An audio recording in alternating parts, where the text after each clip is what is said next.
Coming up, tweaking the Montessori curriculum to include Native ideas. We'll see how that's going for one school in Minnesota. Plus, the Caldor Fire in California is causing one tribe to close its resort and lose revenue. We'll get an update from the chairman. I'm Patty Thalahungva. Join us for those interviews, plus headlines from Indian Country Today. The Walter Cronkite School of Journalism and Mass Communication at Arizona State University is honored to be a supporter of Indian Country Today.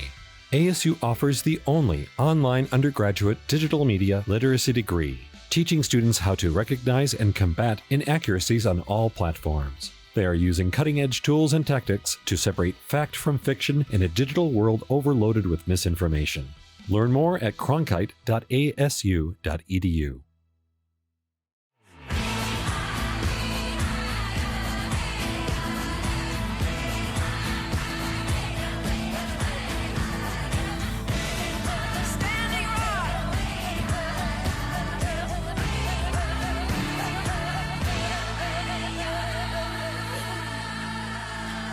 This is Indian Country Today.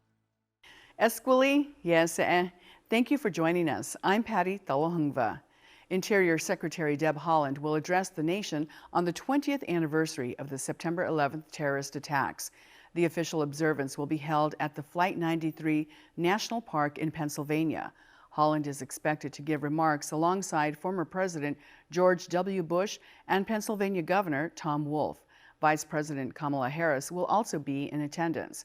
The event will be limited to family members and invited guests to follow COVID-19 precautions, and it will also be live streamed on Facebook. The ceremony will begin at 9:45 a.m. Eastern Time on Saturday. Markwayne Mullen, a U.S. representative from Oklahoma, is providing new details about a recent mission he took to Afghanistan. Mullen is a citizen of the Cherokee Nation. He says he sponsored a flight as a member of Congress after getting calls saying American citizens needed help evacuating the area. Mullen recently sat down with Fox News to outline the trip, saying he paid for the trip himself and with the help of private contributions. He says his flight circled a Kabul airport for about an hour, but was never able to land in Afghanistan. Mullen took to Twitter on Monday to report that a family of American citizens he tried to help were safely evacuated from the country. He says he has a list of Americans who are trying to leave Afghanistan but can't get out. He's criticizing President Joe Biden's efforts to leave the country, saying he has blood on his hands. Tribes are facing another legal setback in a bid to block digging at a lithium mine in Nevada. A federal judge ruled that Lithium Americas Corp can excavate at its mining site despite concerns the area contains tribal artifacts and remains. This is the second victory in recent weeks for the company. The project could become the largest U.S. source of lithium used in electric vehicle batteries. Though the court did not dismiss all of the tribe's arguments, it says the government did not fail to consult with tribes during the permitting process. A similar request from environmentalists was denied in July. The court is still considering the broader question of whether the Trump administration erred when it approved the project in January. That ruling is expected by early next year. A new leader is at the helm of a major Indian gaming and tribal self-governance program. Arizona State University's School of Law hired Derek Beetso, a citizen of the Navajo Nation, to run the program. He was the general counsel for the National Congress of American Indians. Beetso says he is honored to return to ASU Law as faculty and wants to bring new and modern ideas to the program. I think this past year has shown, how innovative we can be in offering online education, work, and what have you. And so that's kind of one of the main things that helps underscore, its capabilities to provide educations to students across the nation. We have students in the Eastern region, in the Pacific region, and just nationally in general. And so I think what you get is you get a quality, education. Beetso graduated from the ASU Law School in 2010. He started his new position at the beginning of August. A statue of Christopher Columbus in Mexico City is being replaced by one of an indigenous woman. It was removed last year from one of the city's busiest streets, and officials say it will not return. Instead, a statue of an Indigenous woman will replace it, says Mayor Claudia Scheinbaum. The new statue will recognize the Indigenous organizations that existed in the Americas long before Columbus arrived. To honor those pre-Columbus civilizations, sculptor Pedro Reyes will create a statue of an Olmec woman. The Olmec people are thought to be one of the first major civilizations of what would later become Mexico. The new statue may be ready by October 12th, the day Mexico celebrates its mixed Indigenous and European heritage. Well, news for you powwow goers. The Black Hills Powwow will not be held for a second year in a row due to the coronavirus pandemic. The Hisapa Wachipi Board of Directors issued a statement Friday on social media saying the COVID-19 variants are a huge concern. Many on Facebook understood the news, commenting that it is necessary for the safety of the people. All prepaid vendors will receive refunds, and the powwow has been rescheduled for October of next year. And those are the headlines for Indian Country Today. I'm Patty Thalohungva. Up next, a look at how the Caldor Fire is impacting the Washoe Tribe. And later, indigenizing the curriculum at a Montessori school in Minnesota. We'll talk to the founder and hear how it's being changed.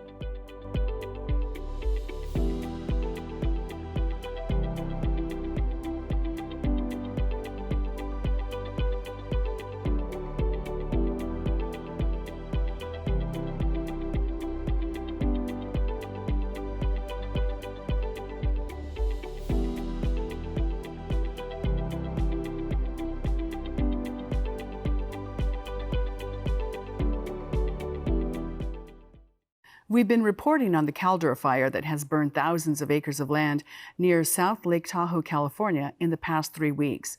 And this last weekend, the mandatory evacuation order was downgraded to a warning for residents in the city limits. Still, the fire is less than 50% contained, and businesses are still being affected. One of them is the Meeks Bay Resort, which is operated by the Washoe Tribe. Joining us now is the tribal chairman, Sorrel Smokey. Welcome, Chairman. Hi, thank you. Good to be here. Well, give us an idea of how close the Caldor Fire is to your tribal lands. For indigenous lands, it's all over. I mean, the whole Lake Tahoe area is the heart and centerpiece of Washoe tribal people. So this fire is coming up from the south end. We did have some different fires that did take away from a lot of tribal lands, over 10,000 acres. Right now, we're working with fire crews and the forestry to try to protect a lot of our culturally sensitive areas in the Lake Tahoe area, especially down south. Your resort, Meeks Bay Resort, it's closed now. Tell us about the economic impact to your tribe with the closure due to the fire. The economic impact is huge. Meeks Bay Resort is one of our biggest economic development ventures that we have. So that having to be shut down we take a huge impact on that. Thousands and thousands of dollars every day that we're not open, we're not allowed to serve, provide access to the lake and provide the lodging. The area in itself is more than just a resort and an economic development venture for the Washoe Tribe. That area is also historically very important to Washoe tribal people, as it was an original encampment historically. So protecting that whole area is really what we're looking for, but the economic impacts are huge. We lose out on a lot when the roads are closed. Fires happen every year. This happened to us last year as well. This fire wasn't even as close, but we still had to shut down. Air quality is a huge thing up there. We can't even allow our employees to go back because we're worried that they might have impacts with the smoke, breathing problems, and so it just really sets us back a lot. But I think over the years we've learned to cope with it, but it's never any fun, and we're going to have to look for ways to recover those economic impacts as well. And in terms of forest management, what has your tribe done traditionally in looking at preventing forest fires like this? So traditionally, there's history and through carbon dating, archaeology, everything around, all the science around Lake Tahoe shows how the Washoe tribal people used to, you know, take their own conservation efforts to maintain areas of the land. And the Washoe tribe also used to start their own fires around areas if there wasn't natural fires from lightning, which is the main cause of fires out here, then the Washoe tribal people would actually start their own fires to burn certain areas, knowing that those areas would not be available for use in their lifetime, but would regrow and be able to provide all the resources, the foods, the medicines, and the animals coming back for future generations.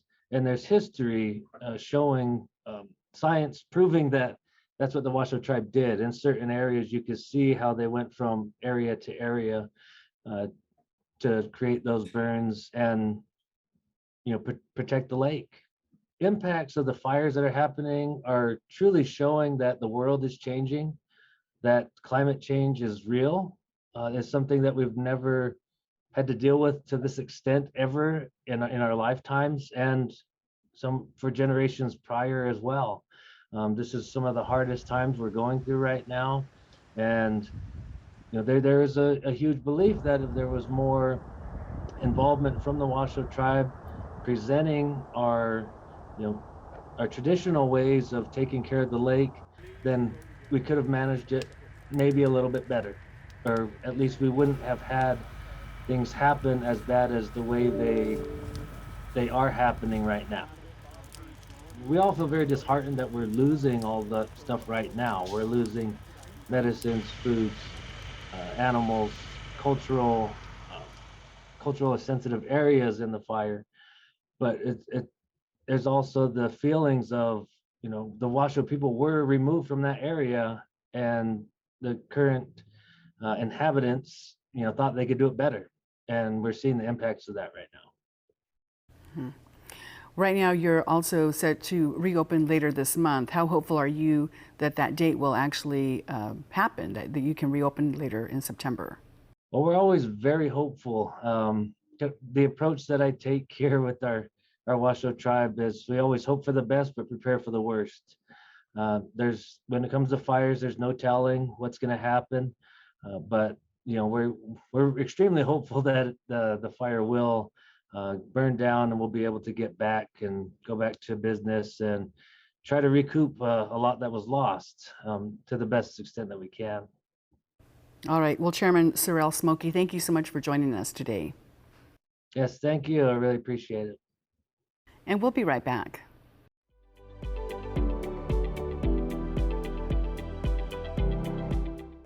Early childhood education is essential for the development of youth to be successful in school and beyond. Maria Montessori was an Italian physician and anthropologist who devoted her life to understanding how children develop socially, intellectually, physically, and spiritually. Native American educators have indigenized the curriculum at the Montessori American Indian Child Care Center in St. Paul, Minnesota. Janice LaFleur is its founder, and she joins us today. She's a member of the Turtle Mountain Chippewa tribe. Welcome, Janice. Good morning, Mark. Thank you for hosting us today. It's an honor. Thank you, glad. Let's start with the big picture. Tell us about Montessori and why it's so important to Native people. So Montessori for Native people is an important blending of cultures. And that's what we've done, is we've indigenized that Montessori approach. You introduced Dr. Montessori, and she has actually coined the phrase, the absorbent mind. So when we think about what children are first, is absorbent. They absorb everything around them. And that's a very special, unique feature that only young children have. We want to give them all the good stuff around them. And so that's part of what we do in our children's house here in St. Paul. Dr. Montessori and the Montessori approach is very unique in its effort to become a child-centered, experiential-based learning approach. And that's what makes it truly conducive to an Indigenous perspective. When you think about that absorbing, we always think about the metaphor of the sponge. Those ideas that connect with children, you never know which ones are going to be the ones, but suddenly something snaps, and it sometimes can become a lifelong pursuit at that point. It truly can. Early learning, we value it because it is the foundational experiences.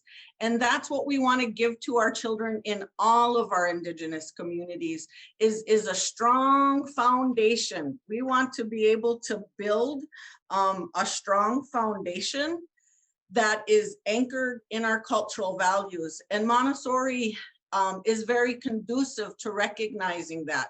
When you approach learning from an individual child-centered perspective, you are able to embed language, culture, and our values, and we live and practice it every day in our children's house. So those cornerstones are our cultural values. We learn how to be kind, how to be loving, how to be generous with each other.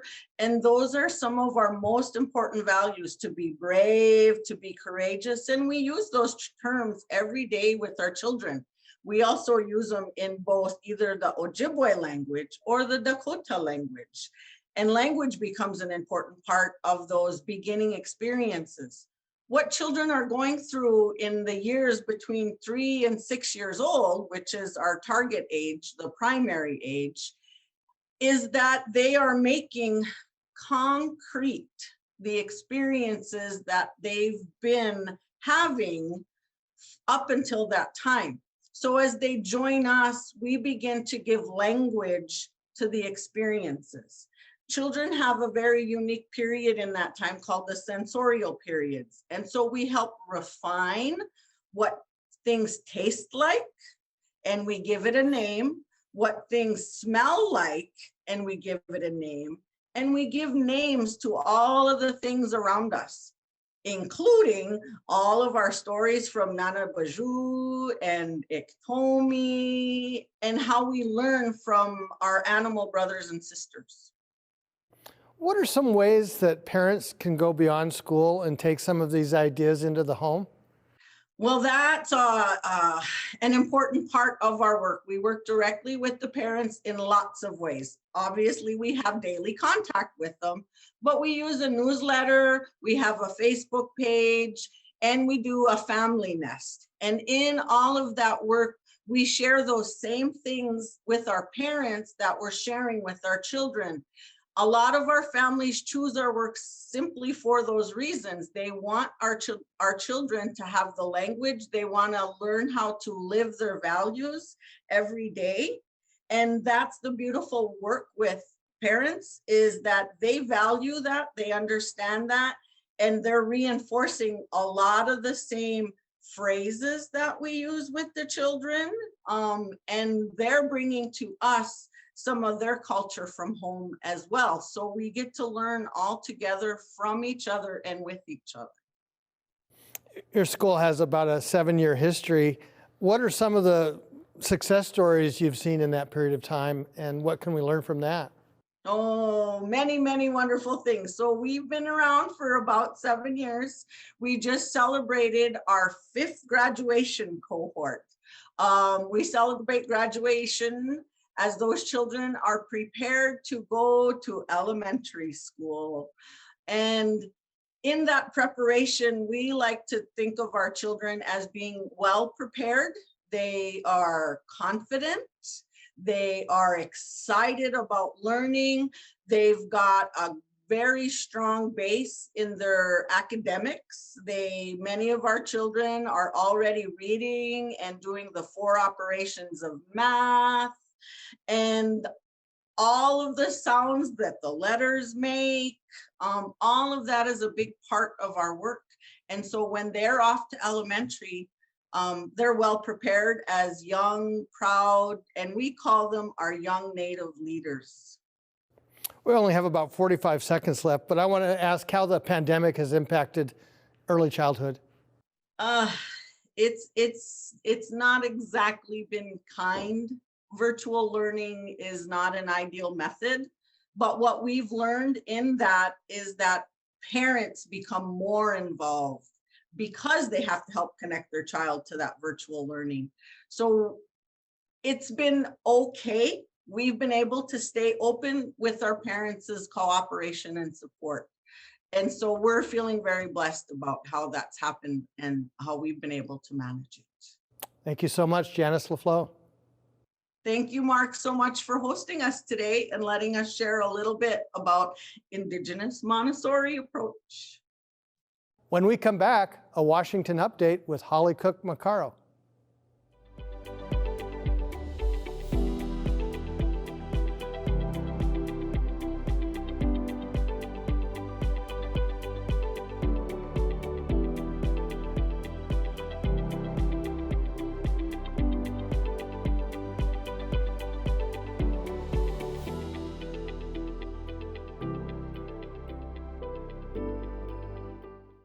Holly Cook-Macaro joins us now to talk politics and policy. She's a partner with Spirit Rock Consulting and is a regular contributor to our news program. Welcome, Holly.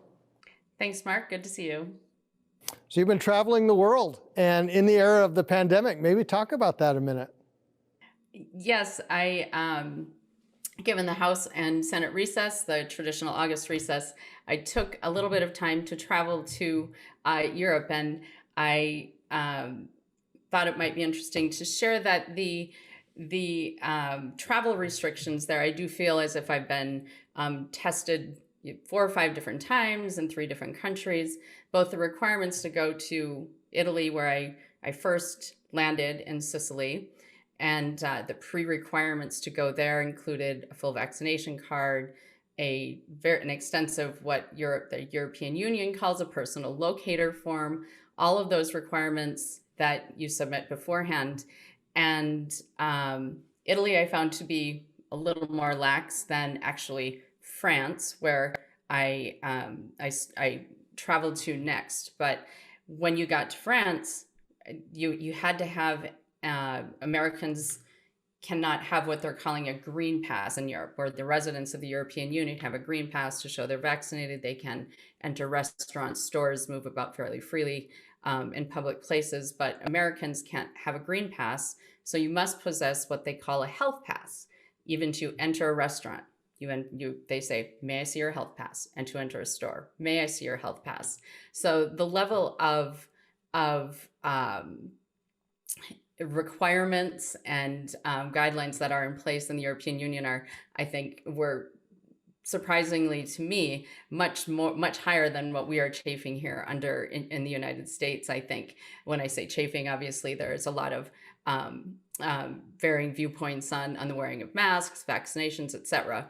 It seems as if there's a very hard line in the European Union, which I think adds to a comfort level for travelers.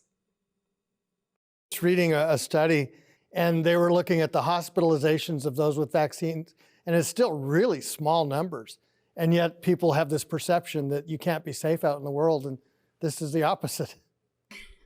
Yes, this is true. The only place that required a 24-hour test, a negative test within 72 hours of entering was the United States. So we did have to be tested shortly before our return. I was also very surprised at the availability of testing. You could, at any pharmacy, you would walk in.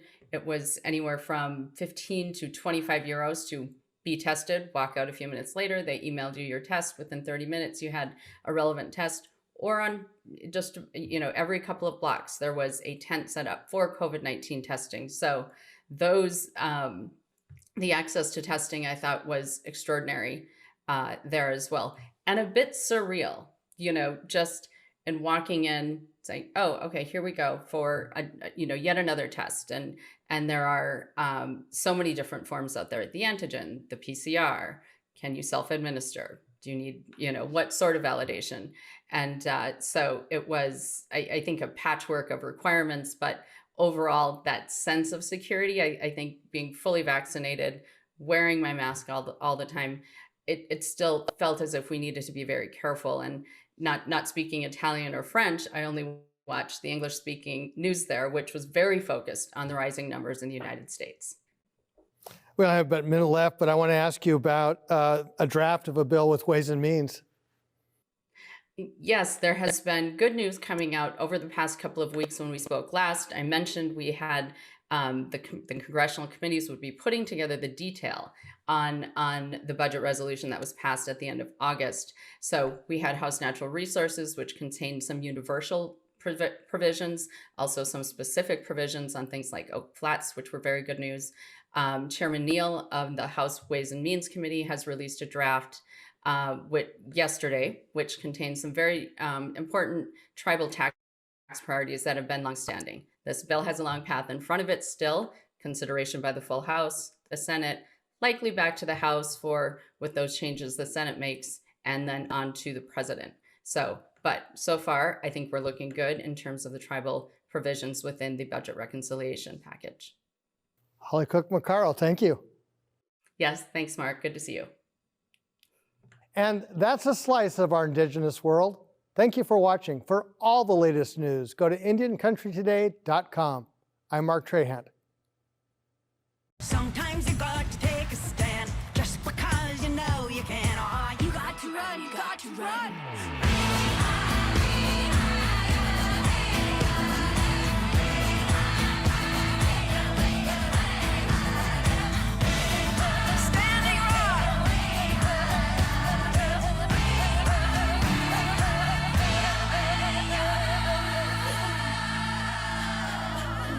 This is Indian Country Today.